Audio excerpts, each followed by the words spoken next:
created as a commemorative map deck. During World War II, they used decks of playing cards to hide maps to help prisoners escape. The front of the box says Bicycle Escape Map World War II Commemorative Map Deck, and there is a soldier there in the middle, and there's a lot of red, white, and blue as you can see. One side says first printed in 1944, made in the USA, and the other side says air cushion finish, made in the USA. The bottom is that barcode and copyright info, and the back shows a little bit of what the cards look like, and then it talks a little bit about the deck. The top says standard size, standard face. There's that black seal, some more copyright info. And these here are the cards. The back design is just a standard writer back design. There's nothing too interesting about it.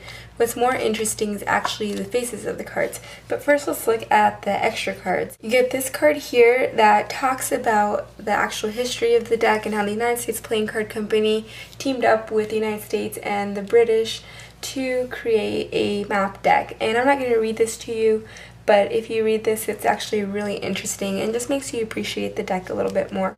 And then there's another card on the map assembly. So we'll talk a little bit more about this later, but this basically helps you assemble the map that is on the cards. And then there's a standard joker and a guaranteed joker, and these have parts of the map in the background. So if you're actually trying to use these cards, that can be really distracting. You can't even see the words on the guaranteed joker very clearly because of that.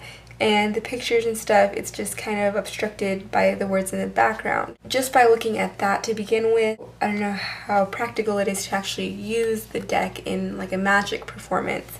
But let's move on with the other cards. The Ace of Spades is also a standard Ace of Spades with just the big spade pip in the middle. And it also has a map. And the same goes for the rest of the cards. The number cards and the court cards are all standard, but they have that map in the background or part of a map. And when you use this card to assemble it all, it actually creates a map. So I'm actually going to assemble this and let you see what it looks like.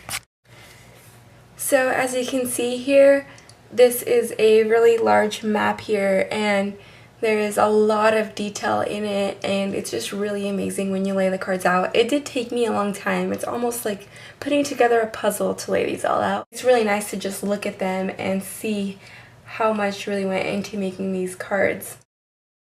I'll just let you take a closer look at them.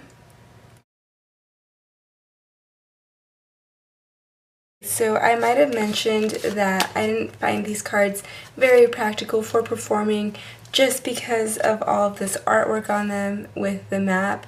I mean, I think it can just distract your spectators having all of that on there. However, the quality and the fans with the faces up are really interesting because of all of the map work on there. The dribbles with this deck are excellent. And finally, let me show you a giant fan so you can see how all of the map work on the faces looks in a giant fan. So it looks a little bit something like that. It's very unique and different because every card is unique and different. And that's it. That's pretty much the end of my review.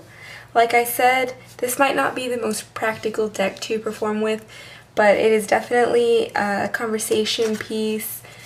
And that's the end of my review.